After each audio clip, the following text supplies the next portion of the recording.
여기에 더불어 가지고 이제 우리가 GDP가 갖는 여러 가지 한계점에 대해서도 좀 얘기를 해봐야 되는데요. GDP가 완벽하진 않죠. 환율 문제도 들어가고, 그다음에 이제 여러 가지 이제 문제점을 많이 내포하고 있지만 지금까지도 GDP를 이제 근간으로 사용하고 있는데, 자, 한계를 바라본다면요. 일단 GDP라는 것은 첫 번째 시장에 거래된 상품만 가치만 포함합니다. 그러니까 시장에서 거래되지 않는 상품에 대해서는 GDP에 포함이 되지 않는다. 이건 뭘 뜻하냐면요. 특히 이제 여러분 집에 가면 엄마들의 가사노동 있죠. 이런 것들 혹시 여러분 엄마들이 열심히 이제 집안 치워주고 밥 해주고 하면은 거기에 대해서 대가를 지불하십니까? 엄마 고마워 하면서 대가 지불 안 하잖아요. 그죠? 그거 이제 어떻게 보면은 이런 가사노동 같은 건요. GDP에 포함이 되지 않는다는 거죠. 아무리 뭐 집을 열심히 치우고 빨래하고 뭐 밥 차리고 해도 이거는 GDP에 전혀 포함이 되지 않는 그러한 행위입니다. 되게 이제 어이가 없죠. 자, 그 다음에 또 하나 본다면요. 만약에 집에서 대파를 키워서 콩나물을 키워서 먹었다. 그러면 그 콩나물과 대파가 GDP에 포함될까 안 될까요? 포함되지 않습니다. 그러니까 자가 생산에 관련된 건요. 포함이 되지 않아요. 그러니까 이걸 어떻게 생각하면 우리가 이제 이런 간단한 게 아니라요. 예를 들어서 이제 후진국으로 갈수록 이제 자가 생산이 많습니다. 자기가 뭐 밭에서 키워 먹던가 아니면 사냥해서 먹던가 그런 식으로 하기 때문에 그런 것들은 GDP에 전혀 포함이 되지 않는다는 거예요. 그래서 어떻게 보면은 이렇게 후진국으로 갈수록 오히려 더 GDP가 더 작게 계산되어지는 그러한 취약점도 있습니다.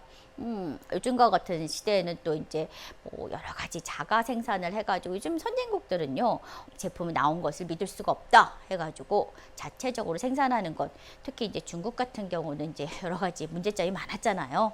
가짜 분유 뭐 이런 얘기도 많았기 때문에 중국에서 부자들은요 대부분 이제 자기 집 안에서 모든 걸 생산할 수 있는 능력을 갖춘 다음에 거기에서만 나오는 것만 먹는다. 뭐 그렇게 되면 GDP는 훨씬 낮게 잡히겠죠. 바로 그런 케이스라고 볼 수가 있습니다. 그 다음에 여가로 소비되는 시간.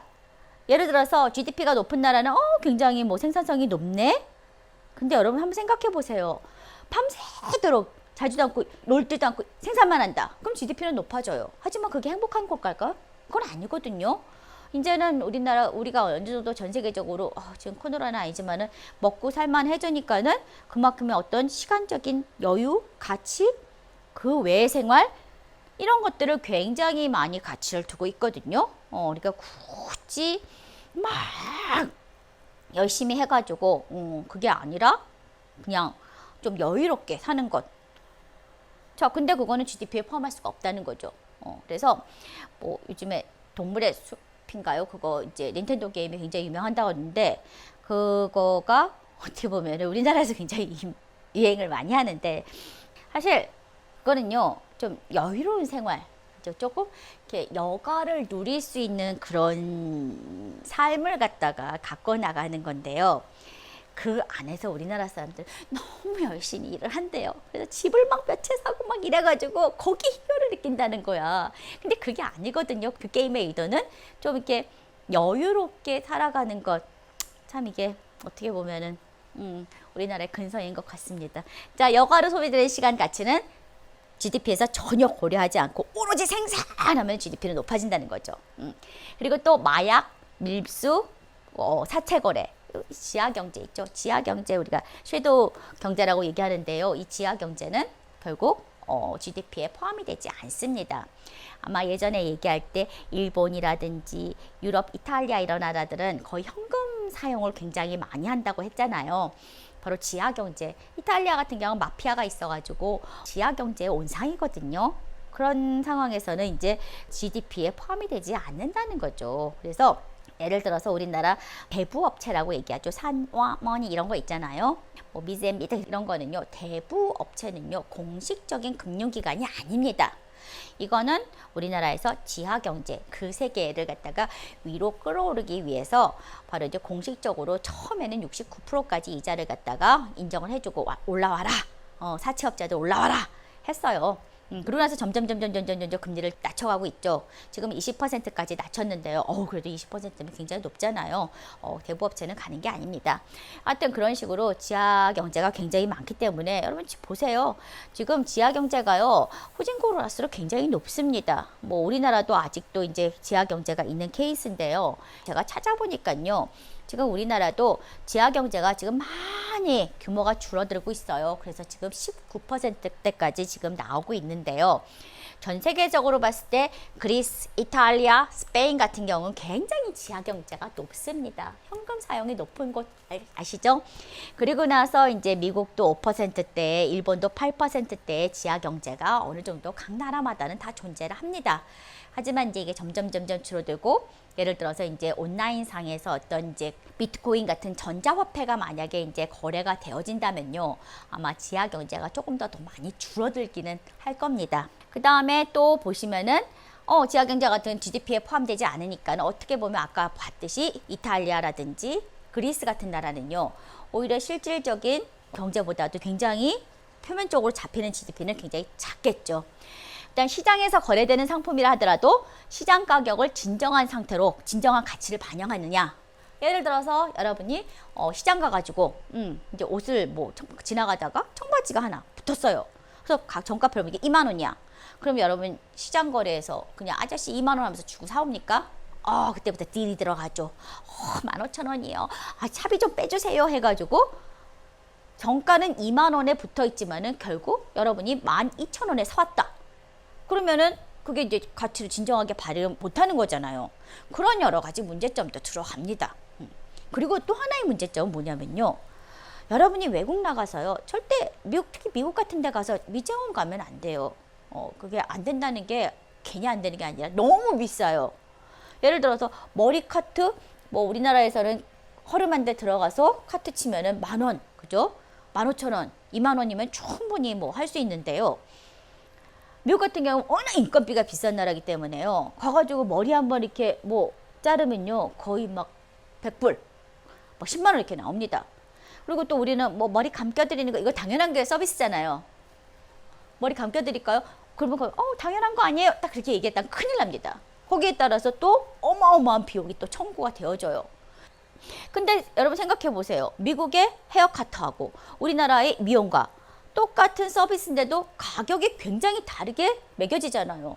그것 또한 GDP가 어떻게 보면 왜곡되게 계산될 수 있지 않느냐. 그렇게 우리가 볼 수도 있다는 겁니다.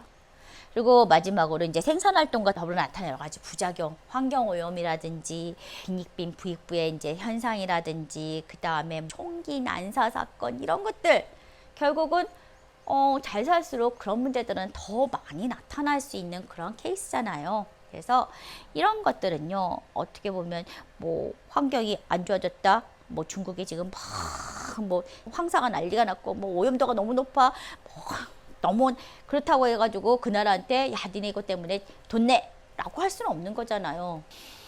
그런 것들 요즘에 코로나로 인해서 많이 이제 생각을 많이 하고 우리가 이제 시사에서 얘기했듯이 친환경 에너지 이런 것들을 얘기를 많이 하잖아요. 근데 어떻게 보면 이전에는 이런 것들이 결국은 GDP 개념에 포함되지 않았다는 것. 제가 요거 얘기할 때는요, 항상 같이 얘기하는 게 있는데요.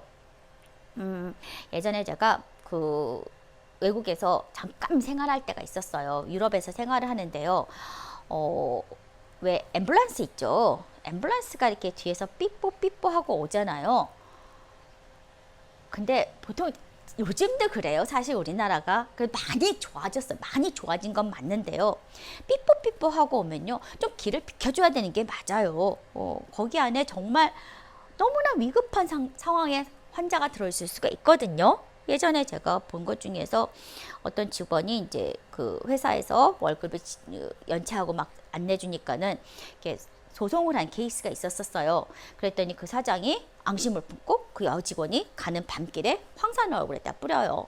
그래가지고 얼굴이 막 타들어가서 뭐 앰뷸런스에서 막 가는데 거기에는 그 세척하는 기능이 없답니다. 그러니까는 자기는 빨리라도 가가지고 빨리 이걸 갖다가 없애야 되는데 차가 비켜주지 않더래요. 차가 비켜주지 않으니까 자꾸 연체가 되니까 피부는 점점 타들어가고 그게 굉장히 생각이 나더라고요. 그래서 이제 앞으로 여러분도 운전을 많이 하게 될 건데요. 반드시 뒤에서 삐뽀하면요. 거기에 무슨 가짜 환자가 들을 수도 있어요. 하지만은 대부분은 굉장히 위급한 환자가 들어있는 건 맞습니다.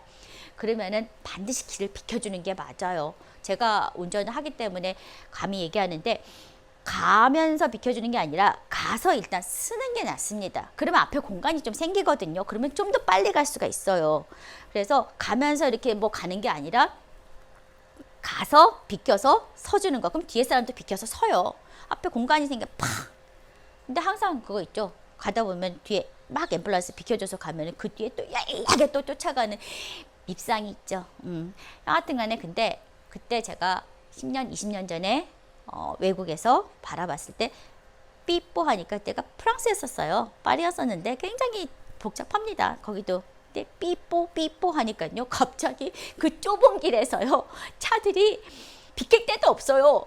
근데 정말 벽에 이렇게 들러붙어요. 벽에 바퀴가 올라가요.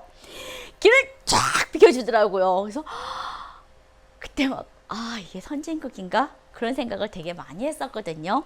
이제 여러분 세대에는 반드시 이거보다 더 좋은 그죠? 그러한 세상이 됐으면 좋겠습니다. 그리고 이제 GDP의 계산 방법이 약간 많이 개선이 되고 있어요. 지금 보시면은 사실 이제 GDP 역사는 굉장히 오래됐습니다. 1930년대에 만들어졌어요. 1930년대에 사이먼 쿠즈네츠라는 학자가 이제 GDP를 계산하는 방법을 만들어냅니다. 30년대 굉장히 오래됐죠. 그때는 사용하지 않고 있다가 2차 대전이 끝나고 나서 미국이 군수물자를 얼마큼 소비했는지 그걸 알아내기 위해서 이제 GDP를 이제 계산하기 시작합니다. 근데 GDP에는 아까 얘기했듯이 굉장히 문제점들이 되게 많아요. 그래서 그 이후에 뭐 예를 들어서 우리가 행복지수를 좀 들어가자, 아니면 환경을 갖다가 좀 고려하자. 근데 이런 것들은요, 사실 양적으로 측정이 불가능하거든요. 그래서 아직까지도 개선이 다 못 되어진 그런 케이스인데 뭔가 획기적으로 바꿀 수 있는 지수는 없어요. 아직까지도. 하지만은 조금씩 뭔가 개선을 해나가자. 그래서 지금 2013년부터 2007년에 만들어졌지만 2013년부터 지금 약간의 이제 개정이 들어간 게 뭐냐면요. 연구 개발 R&D에 투입되어지는 것은요. 우리가 이제 보통 비용 개념에 이때는 썼었어요. 하지만 이것도 생산이다. 왜냐하면 다른 생산을 위해서 연구 개발을 하는 거기 때문에 연구 개발은 비용이 개념이 아니라 프로덕트의 개념에 넣어줘야 된다. 그렇게 이제 얘기를 하고 있고, 그 다음에 책, 영화, 음반 이러한 행위는요, 사실 그 해에 발표된 해, 제작되어진 해에만 GDP에 포함이 됐었는데, 예를 들어서 영화가 뭐 책 같은 것도 그 작가가 무슨 뭐 돌아가시게 되면 다시 이제 베스트셀러 올라오고 그럴 수 있잖아요. 그렇기 때문에 매년 계속적으로 수익이 날 수 있거든요. 근데 그 해 만들어진 해, 출간된 해에만 GDP로 잡힌다? 그건 좀 아니지 않느냐 해가지고 이제 그런 것도 제한을 폭에 넓혀가지고 바로 이제 매년 수익이 나는 것으로 다 가져가는 걸로 합니다. 근데 그 외에 부동산 매매에 드는 여러 가지 비용이라든지 아니면 연기금, 그죠? 연금과 기금 지불에 대한 비용들 나중에 다시 사용할 거니까요. 그거는. 그리고 또 그 외에 들어가는 게 뭐가 있냐면요. 국방에 관련된 무기에 관련된 구입비도요. 군사적인 서비스를 행하기 위한 거기 때문에 그것도 프로덕트의 개념에 들어가게 됩니다. 그러면 이제 전체적으로 프로덕트가 더 높아지겠죠. 그래서 2013년에 이제 미국이 3%가 높아지고요. 우리나라도 14년부터 우리도 바로 이것을 프로덕트의 개념에, 이걸 비용의 개념이 아니라 프로덕트의 개념에 넣고 생산의 개념에 넣어가지고 2014년부터 한 4%, 3%에서 4% 정도가 이렇게 확 뛰는 경우가 생겼었어요. 그거는 이제 생산이 늘어난 것이 아니라 계산 방법이 틀려져 가지고 이제 늘어났다고 여러분이 보시면 됩니다. 그래서 이런 것들도 포함된다라는 것을 좀 알아두시기 바랍니다.